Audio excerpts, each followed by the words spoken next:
and good morning to you all. My name is Paula Gonzalez, and I am the Senior Manager of Membership Growth at AAPA. Welcome to today's webinar, Leveraging Global Satellite-Based Data to Increase Global Maritime Domain Awareness and Enhance Operational Insight, hosted by one of AAPA's newer members, Spire Global. Before we start, I want to point out that we have lots of exciting programs planned for the remainder of the year. So if you're keen to learn about additional opportunities to connect and learn, please hang around for just a few minutes following the conclusion of the presentation, as I will be happy to share with you some additional ways that you can engage, learn, and network over the next few months through AAPA. Since meeting in person has been difficult, AAPA has added a new benefit for new members last year to allow new members to hold a webinar to present themselves to the members and to showcase their expertise and thought leadership. So we are really excited to hear what this new member has to share with us today. If you are listening today and you are not a member and you would like an opportunity to present a webinar, as well as other opportunities to get in front of and build relationships with our port members, I will be sharing my contact information at the end of this presentation. So now we'll go ahead and get started. I am pleased to welcome one of our newer members and the presenters of today's webinar, two gentlemen from Spire Global. I'll go ahead and turn it over to Ian Goodbridge, who to introduce himself and his fellow speaker. Ian, the floor is yours. Yeah, great. Thanks, Paula. Hi, everybody. Good morning. I'm joined by my colleague, Ed Falconer from Florida today, and we're really excited to run through our satellite AIS offerings, as well as the kind of additional analytics that we put on top of that. As Paula said, my name is Ian Goodrich, and I head up marketing for our US government team. So we work with a lot of local agencies, local state and local governments, and things like that. And then Ed, I'm not sure if you just wanted to say hello on the line real quick. Yeah, hi, this is Ed Faulkner. I run the channels for the government team, and have been leading this port initiative with Ian Goodrich. And unfortunately, my laptop is being updated, so I'm not able to be on the screen as Ian is. So Ian will be handling both the slides and the demo. Thank you, Ian. Yeah, no problem at all. So I'm going to jump in. We have about 10 presentation slides just to kind of level set a little bit about what Spire does, and also make sure that everyone's comfortable with our overall offerings. And then we're actually going to jump into a live demo where we use the Arcgis platform, which we know a lot of port members out there do use as well. The Arcgis is a great conduit for us to, put in the have our data stream in, and we can talk a little bit about the integrations and how it could work for a port.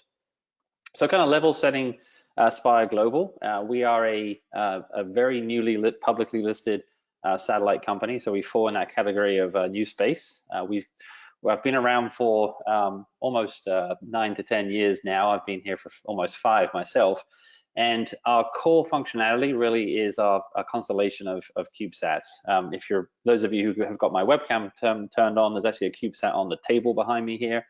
This is obviously a Model 1, but that's exactly how large they are. So you can see it's just sat in front of a regular TV there.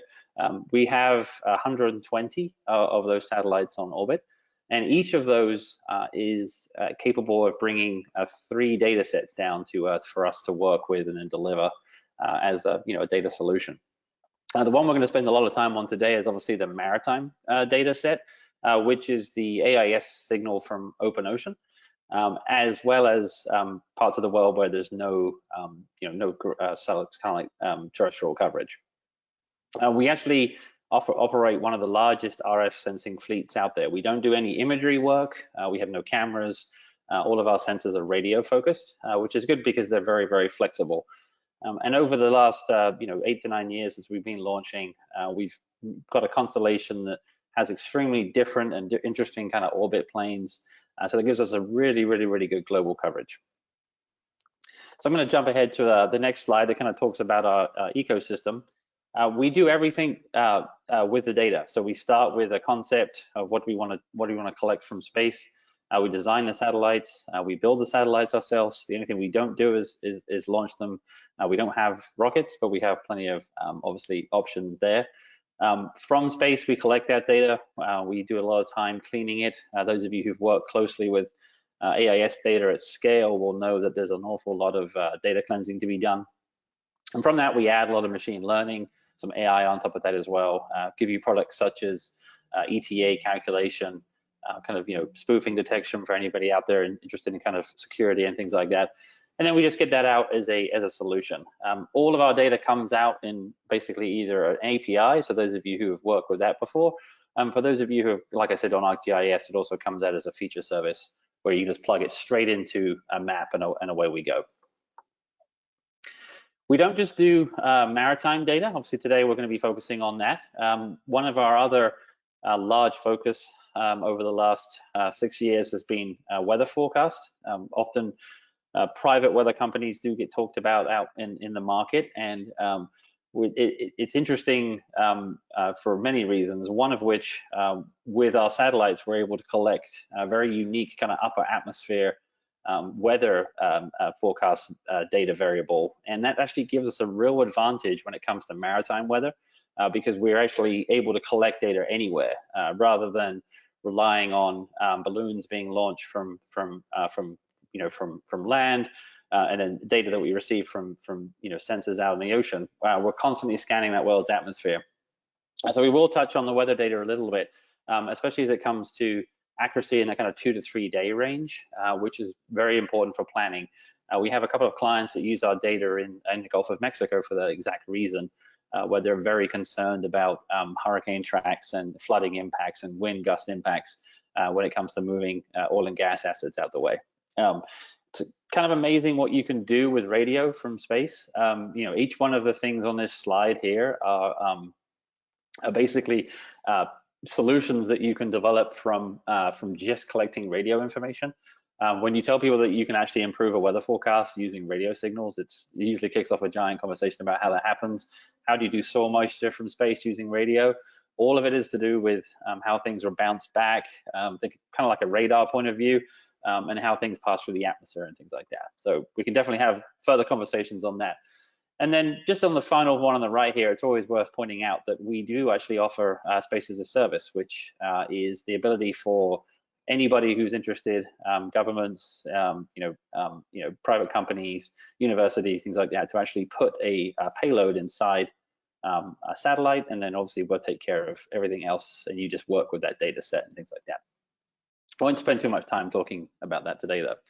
So the two pictures on the right here, I think, are the most, kind of impactful when it comes to covering the difference and why satellite AIS should be talked about for port operations and kind of over awareness. On the right here, you've got, what terrestrial data looks like. This is like a 12-month snapshot of the kind of a heat map of terrestrial AIS data activity. And no surprise, it's land-based, right? Everybody understands that AIS data for terrestrial collection is based on receivers that have around about a 20 to 60 kilometer range, depending on conditions and blocking, things like that, things in the way of the site path. With satellite, we open up that to unlimited coverage, so to speak, and you can really see those shipping lanes, those activities, those regular traffic points coming out in this map here on the second on the left. Why does that matter? Why should you care? Basically, we're receiving all of that information from the AIS transmission that gives us the speed and the heading and any minute changes for that entire journey. And that data, once you've collected it at mass, you can really use that to fine tune performance metrics, top speeds, average speeds, ETAs, when's it going to get to my, my buoys out there, when is it going to hit that final marker, when should I expect it, and things like that. That's really where that kicks in. And also the ability just to have that access to that data, just to be able to say, look, I want to see where, a ship is coming in from the other side of the world. I really just want to, keep an eye on it, that kind of activity. Not an issue with that satellite coverage. You can also see there, one of the other fun parts is it picks up a lot of river coverage. So those of you who are reliant on any kind of inbound barge activity, there's very little terrestrial connection on rivers, just because of usually how rural the situation is. And you can see we really fill out those colors there on the rivers, Mississippi here as well. So. And then a few clients that we can talk about that use our data. Polestar obviously is a supplier to the US government for many different missions, but ship tracking being one of them. Ollendorf, which is quite a well-known European shipping company, and then of course the Global Fishing Watch, who spend a lot of the time looking at open ocean AIS data to better understand the world's fishing. And now, so what we did for the port solution, we really didn't want to build something complicated or invasive to a port. And lots of ports told us that they already had ArcGIS, they're already using it quite heavily, they just weren't using it for the same kind of maritime awareness. So we came to them and said, look, we have a solution that puts all of our ship tracking into ArcGIS, so the world ships. We also have the ability to add your own feeds. The demo I have, I'll show you in just a moment. It actually has a local AIS feed being pumped in, which gives you the real-time kind of tracking that people would expect. And then we basically just integrate the other offerings. So we have our analytics, and to us, analytics are just an output of having all of this information about the world's shipping. So for example, for the whole state of Florida, I can pull a report in real time and say, you know what, this is the number of berthing events we've had in the last 7 days. This is where we're seeing changes. We're seeing slowdowns and things like that. Just giving you real kind of competitive advantage when it looks at other ports around the country and things like that. And of course, we've got weather data integrated into there as well. So you can see on the picture here, you can see the hurricane tracks coming in there as well. And then because of ArcGIS itself having a really large ecosystem, you can continue to grow that. You can add in live videos, security feeds, all of the Living Atlas products that come with ArcGIS that give you kind of a rich experience. So for those of you who haven't looked at ArcGIS as a port solution, obviously we're not here to sell ArcGIS, but if you have access to it, with a very few additional data sets, it can be a very, very impactful platform. So trying to just kind of level set here a little bit, you're going to hear me talking about these different terms when I show the demo. And these are just some acronyms. I just wanted to make sure everyone was clear on what they are. We talked about terrestrial AIS. I refer to that as TAIS moving forward.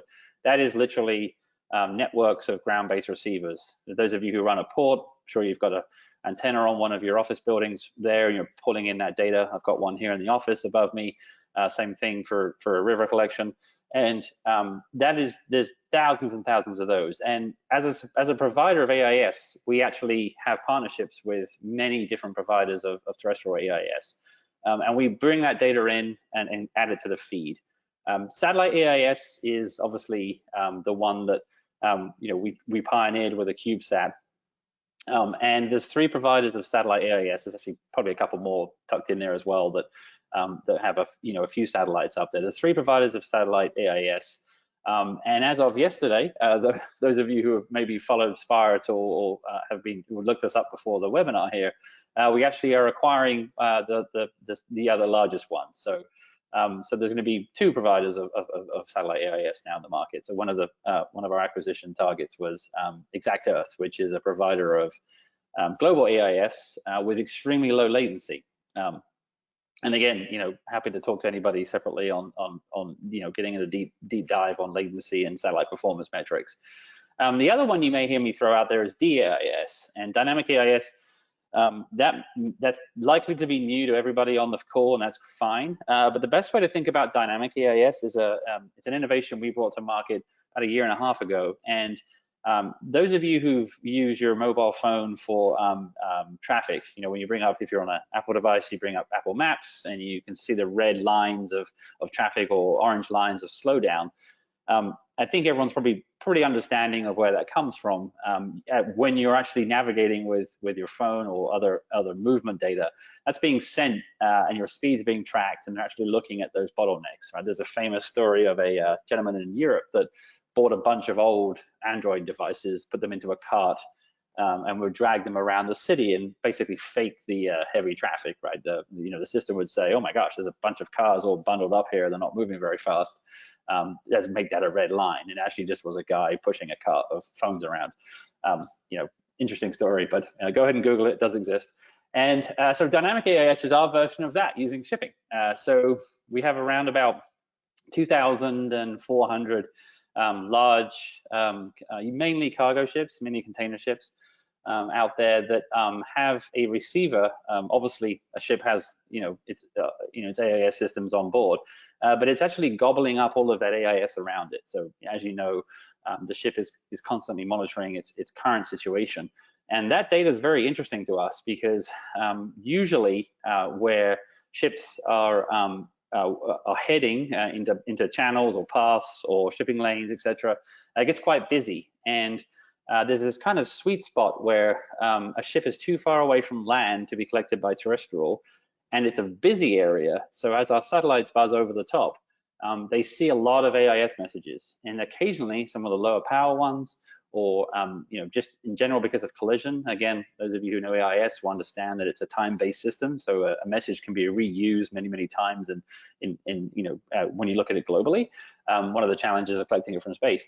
So it kind of gave us like a barrier to seeing into those areas, and Gulf of Mexico was a good example of that.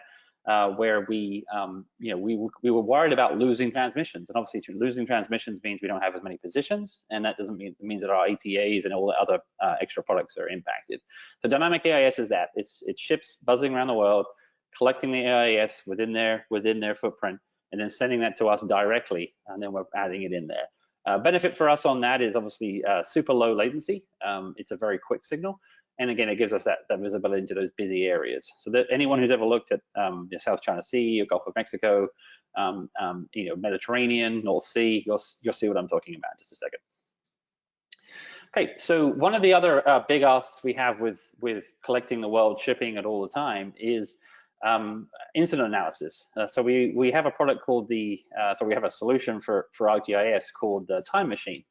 And the Time Machine is basically, and again, you can pick your age here. I'm not gonna give you a hint, but maybe when I talk about, basically it's a VCR or DVR or kind of a cloud-based recording. You can pick which one you hate the most out of that group of three there. And we store everything and then give the ability to kind of rewind back. So no different to how you would flick back a show on Netflix. That's how we look at the data within the viewer here. You can pick any part of the world, any port, any berth, go anywhere, and control that experience and kind of go back and forward and see what happened. You can also do that to track certain ships as well. If you're really interested on the route that a ship took to get to you, and you want to go back and just track it all the way to the last port, just go in there, put that data in, and you'll have that. So that's one of the benefits of just collecting all this data all the time. The Time Machine is extremely popular with any port that has to report to the Coast Guard, or they get a Homeland Security ask for how did that ship get here, where's it been, can you tell me exactly what it did before you got to your berth. You can go in here, 2 clicks, and then you can download that data and send it on your way. As I mentioned earlier, ETA is a big solution for us. Ships are quite regular when it comes to routes and things like that. But we want to give you those tools where potentially, it could be useful to reach out to a shipping agent or a customer of some regard, and actually say, look, we have the same facilities. I'm seeing how much time you're spending here. You could be here a lot quicker. Just giving that kind of competitive tool to do that. We do this for the world shipping all the time, constantly. It's a 15-minute refresh. We're always updating the ETAs. Pick a point, pick a ship, pick a port. And we will tell you, based on current conditions and the previous activity of that ship, when they're going to be here with impressive amount of accuracy. We've actually done some tests on how accurate it is based on real events, and again, we can share that later on as well. One of the biggest asks we had with ship data, and good example if you're, I think this is one that might resonate with a few people on the phone. When you have a ship such as a pure car carrier, there's information about how many doors does it have, potentially door length or ramp length and things like that, you don't get from an AIS message. We know what's in an AIS message, and we have it all when it's being delivered, but there's a lot of other information about the ship that's quite interesting. So we wanted to make it easy to get that data in one view. So we have what we refer to as enhanced vessel data. We have a couple of contracts with other vendors where we bring in expanded information about the ship, air draft, letter overall, net tonnage, things that isn't in the AIS message. Usually a lot of ports may have access to this through other data providers, but we're just adding it to the AIS message, and you can click on that and get all that data that you need. So port analytics, think of port analytics as basically just building a spreadsheet, on your own, those of you who, create spreadsheets, and all that data that comes into that, all the information you put in those cells, that's just coming from our database. So we're saying, look, you're interested in seeing how your ports performed over the last 7 days, last hour, how's it comparing to this time last year?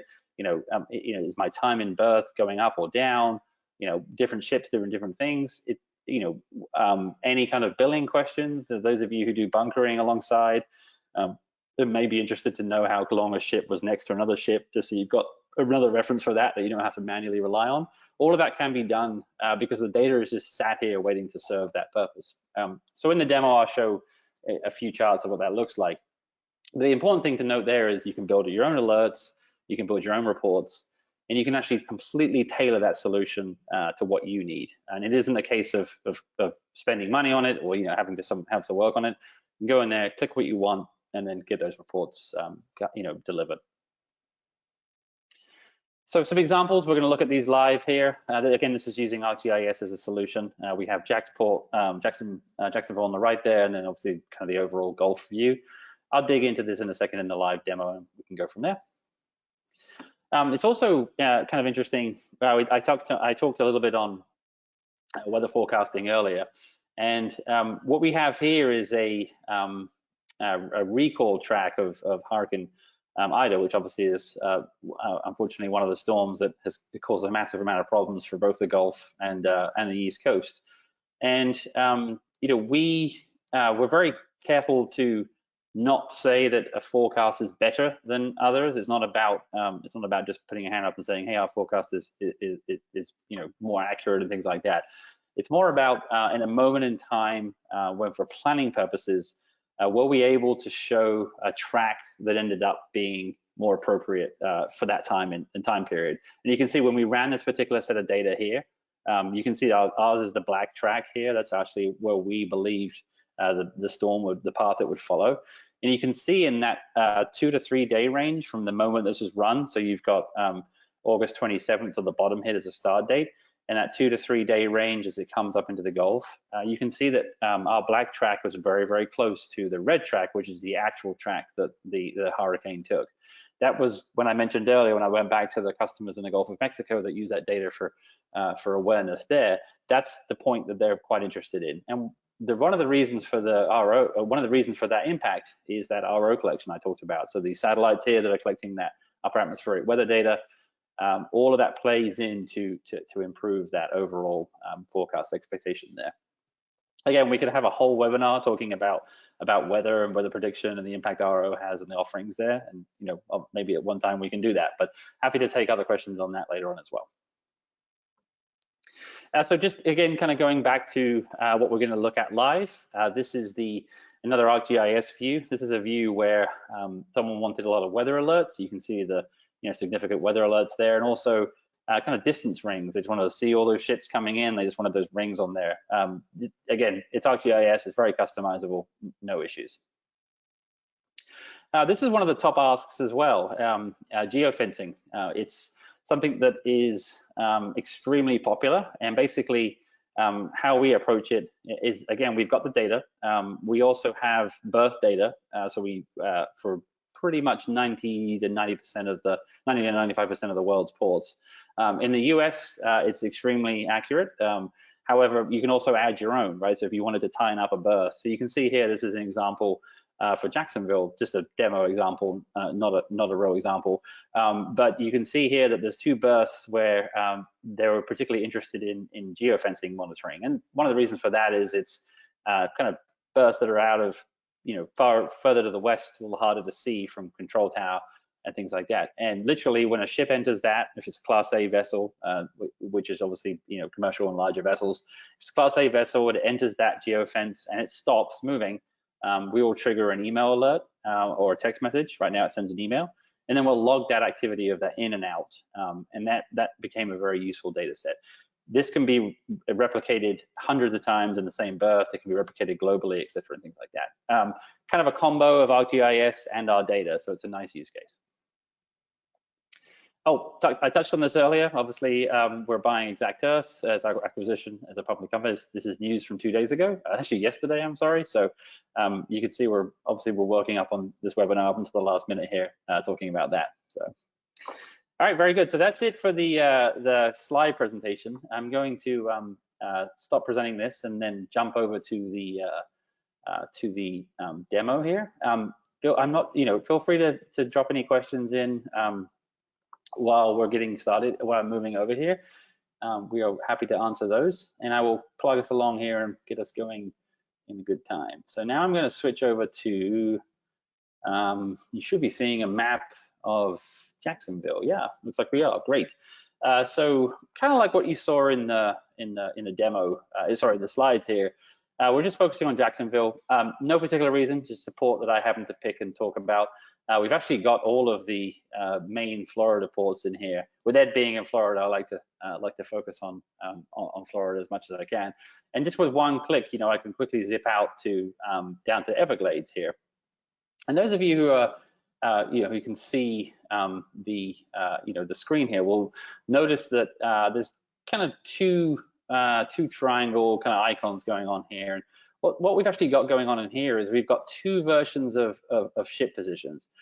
We've got our global feed, which is coming from all of our services, and then we've got appropriately named Florida ships, which actually is the real-time feed coming in from local terrestrial receivers. That could be the one you have in your office and things like that. And the nice thing about the real-time feed is it literally will show you a ship moving in the map, which is kind of a big ask of working with AIS data in GIS activities. So we've got all the ports in here. We can zip down to Canaveral, take a look here. You can see this ship here is moving away. I can click on that, and you can see that this literally is just grabbing that real-time message of that ship here.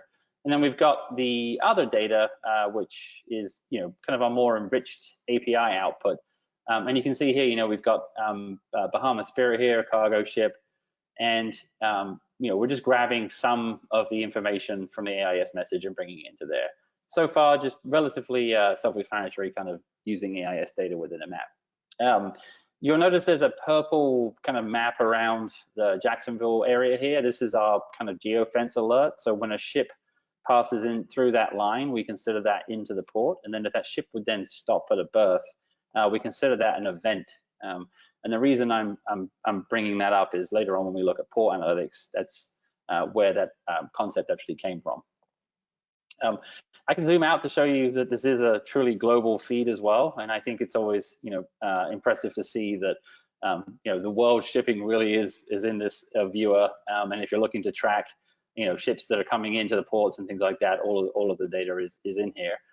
As I move out, you'll note that our sources will change. So for example, out here is a dynamic message. So this particular ship we tracked using our dynamic collection, which will give us a, as I talked on earlier, it kind of shows that the high traffic zone area. You can see when I get to this resolution, weather kicks in. We've got a lot of significant rain coming up from the tropical storm that's coming up, just passed through across the coast here.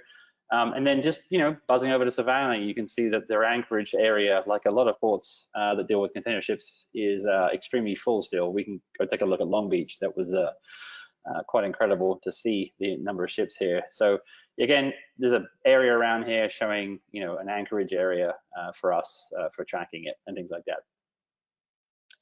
Okay, so let's take a look at the berth monitoring I was just talking about. So this is the one that we saw in the demo a second ago, and you can see that here's the berths clearly on the map located here. There's not a ship in either of those two right now, even though there's a picture of one. This is just obviously an image. But whenever any of these ships just drop into these berths, this is where the alerts will come over and things like that. So this is just showing that this is here. This will trigger that email when a ship does enter that. So going back to the geofencing kind of conversation. Within the viewer, we also have weather tracking. So we're tracking extreme and weather events.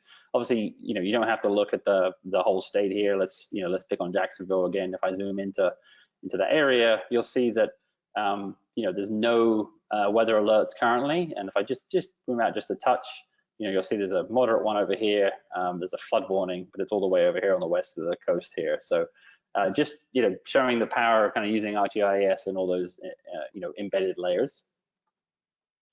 The time machine, we will spend a little bit of time on the time machine here. So as I mentioned, you can go to the map, and all you have to do is pick an area of interest and a time date. So 9/13 is, I just randomly picked let's go to 9/13. Yeah, let's do 9/13. Just picking a random time. I'm going to go anywhere in the world, and maybe let's go pick on Savannah again here. I'm just going to zoom in and say, hey, we're really curious about what happened exactly at that time and day here. So I'm going to submit that as an area of interest and hit create. And as easy as that, the system's gone in and scanned the shipping that was there and is bringing that data back for you. And as I promised, it's a time slider here, and you can kind of move around. So let's just say, for example, that we were curious to see how Georgia entered the channel here, and then how did it handle the situation here and came back out. So yeah, great. You can see as I'm just kind of kicking through there, just a great example of watching all that activity here and things like that. This can be downloaded and actually played through as well. So if you're looking for that visual kind of experience, very useful and very quick. We get a lot of comments that it's hard to get that kind of historical data. That simple. We can also do tracks as well. So you can go in here and just create a track with an IMO, ship name, or MMSI. I'm going to grab one that I already had from actually this one's back in July, so I'm not sure if that's going to be too perfect. Still loaded in, great.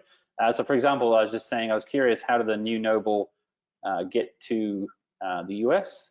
I can just follow that ship all the way out here until it came into here, and then obviously that's where the track ends. I just picked a date range of 10 days here, but you can see we have the data for every single part of that journey, which you can use for your own analysis or just to highlight what we're using for things like that. And then fleet, just functionality where you can just add a bunch of MMSI, ship names, IMOs, and you can just track ships of interest. Those of you who have ports that work kind of more on regular routes for shipping, that could be interesting. You can just have kind of a dashboard of showing what's going on. Here you can see that I've got all the celebrity cruise ships here, and it's good to see these guys are all out and about rather than just in the one location. So yeah, so that's the time machine functionality there. I'm also going to touch on the analytics, as I touched in the presentation here. These are all customizable, can be designed. So for example, here I'm just tracking the top 5 Florida ports by events. Event, again, being a ship entering a port and then stopping at a berth. And you can actually deep dive from here. So for example, Port Everglades has the most unique events. I was looking at Jacksonville, so I could click on Jacksonville, and then I could kind of turn that view into a dashboard just for Jacksonville here, and it will just load that up. You can also do a view such as this, where I just have Miami locked in as a destination, and each one of these ships is coming to Miami, and we have all their pertinent information there. When are they reporting an ETA, and when did they expect to be in, and then where were they before, and then when did they actually leave that port, an idea of their deadweight tonnage and things like that. Interesting things here, you can see that some ships provide the correct low code, so US MIA would be correct for Miami, and we just convert that into Miami. Some people just write Miami, Miami, Florida. Our system's just figuring that out and just converting that to an actual destination. So going back here, you can see that we're tracking kind of previous time. So is a port slowing down, or other ports slowing down for a particular type of ship? It could be useful for competitive planning and things like that. And then are things slowing down? A ship spending more time in the ports, and is there a reason for that? Kind of dig into those details. This is just a table view of everything that's coming to Jacksonville, just to highlight that again, so you can see the ships that are coming in and where do they come from, and then what are they reporting for an ETA. And what you can do from here is actually hyperlink out to to that ETA and then kind of create your actual arrival times, average speeds. When do you expect that in? Can be useful for comparing that to agent reported ETAs as well, just to give you a better understanding, and also plan ahead if a ship's ship's coming in and you're not aware of it yet. Okay, great. So I think I'm going to wrap up the demo there. I wanted to leave a little bit of time for any questions at the end of the webinar, and then also make sure everybody gets their doesn't have to sit here for too long today talking about that. So Ed, if you've seen any questions come in, anything you want to grab, and same for you, Paula, we can go from there. Great, thank you so much for that presentation, Ian. Very informative, very interesting. I do see one question asking if the slides will be made available following the webinar. Absolutely, yeah, we're happy to share the recording and the slides, no problem at all. Yeah, the slides will be the recording will be posted to AAPA's website, and we'll send the link out to all of the attendees following the webinar, and we can do the same with the slides as well. Yeah. And then I also see a question, is the solution available on a state or local level? Yes, as a matter of fact, we have a partner, a multi-billion-dollar reseller called Carasoft that has our solution, our maritime solutions on at least 2 state and local oriented contract vehicles. So for those that are interested in, a price quote or something like that, we have that available. Great. I'm not seeing any other questions. Those are the 2 that I saw in the question section. Is there anything else that you can think of that you'd like to add? Ian or Ed? Ed, you haven't had a chance to comment much due to your computer issues, your computer updating. Is there anything that you wanted to add? Yeah, a couple things. Number one, Paula, thanks very much again for setting this up, and we're excited to be part of the AAPA community. And this is a great opportunity for us and for those who are listening. And if you do later think of any questions or want to reach out, please do so. We'll be happy to engage. We've spent a lot of time, getting acquainted with the ports in Florida, but look forward to getting better acquainted with ports elsewhere as well. Yeah, absolutely. And we're happy to share Ed and Ian's contact information following the webinar too, so that everyone has it.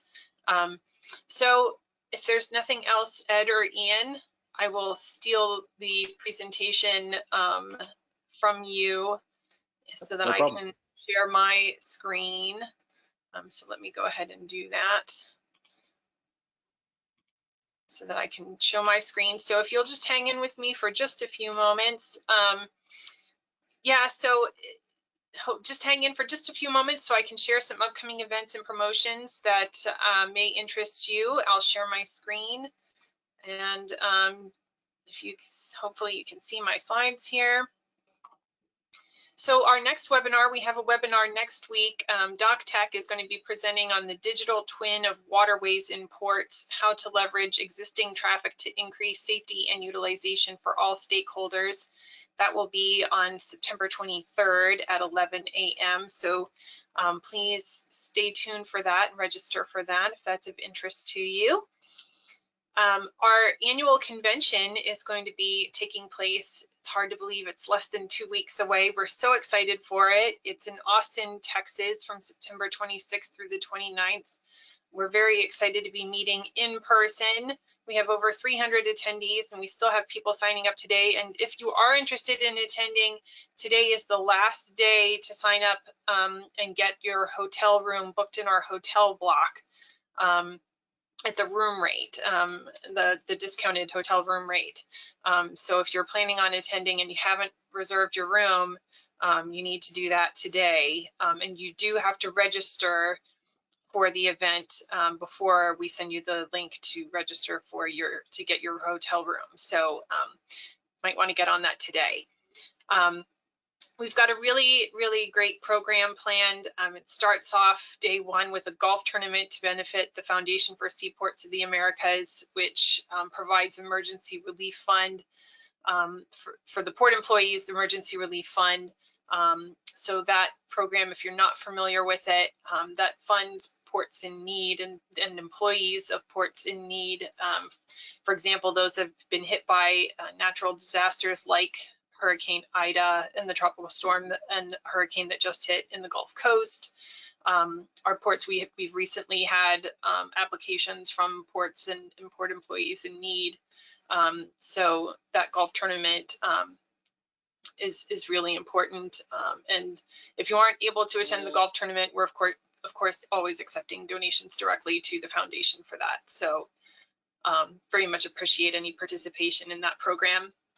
We'll of course, and then we'll be starting off the event with our welcome reception. There's a photo there of the lovely venue on the JW Marriott terrace, where that's going to be taking place outside. Very lovely venue outside. Day 2 will be taking place, lots of meetings, commissioners session, our port CEOs and executive directors session, our board of directors and U.S. Legislative Policy Council and professional development board. So we'll be having lots of meetings during the day. And then at night, we'll have our exhibit hall reception and grand opening of exhibits to kick everything off. And then day 3 will be, and these are just highlights. There's more to the programs you can find on our website, but we've got our opening ceremonies, and we'll be presenting the Lighthouse Awards to the ports that won the Excellence Awards in the Lighthouse Awards categories. Thomas B. Crowley will be our keynote speaker at one of our general sessions, as will Emmett Smith. So we're really looking forward to hearing from them. On day 4, we'll be hearing from Christopher Smith from Cheniere LNG. He's one of our keynote speakers. Our chairman will be giving his annual chairman's address, and will be giving an update on some changes to or proposed changes to our bylaws and membership due structure for U.S. ports. So it's really important that our members attend that meeting if you can. And then Michael Lichty will be keynoting our final general session. He's with the Dairy Farmers of America. So very much looking forward to all of the interesting programs that we've got planned for the convention. And if you aren't able to travel in person, of course, health and safety are of the utmost priority for all of our attendees. So we'll be conducting vaccination and COVID tests, verification for all of our attendees to make sure everybody is safe. And we'll be handing out wristbands at the convention so that people can communicate your comfort level with engaging with other delegates. And then all of our events are taking place in outdoor and spacious locations. So, and you can read all about all of our COVID protocols on our website. And then if you aren't able to to participate in person, we know that not everybody is able to travel. We also have remote options as well. So, and then you can stay up to date on everything that is happening with our mobile app. You can catch up with news on our Twitter feeds. You can communicate with each other. Our smart guide and networking forums are on our app. So I highly encourage you to download the app. It's free for everybody to use. And that's it. That's all I have. If, like I said, if you're interested in being able to present a webinar, if you're a member, feel free to contact me. Happy to schedule one for you. And if you're not a member and you want to become a member, or you want to know more about member benefits, please feel free to contact me. My email address and my phone number are here on this slide for you. I'm happy to speak with you. So that's it. Thank you so much for your participation today. I hope it was helpful and that you learned something new, and hope to see you at a future program. Thank you so much to our speakers, to Ian and to Ed, for sharing your wisdom and knowledge with us. And we hope you have a good rest of your week. Take care. Thank you. Thanks. Bye-bye.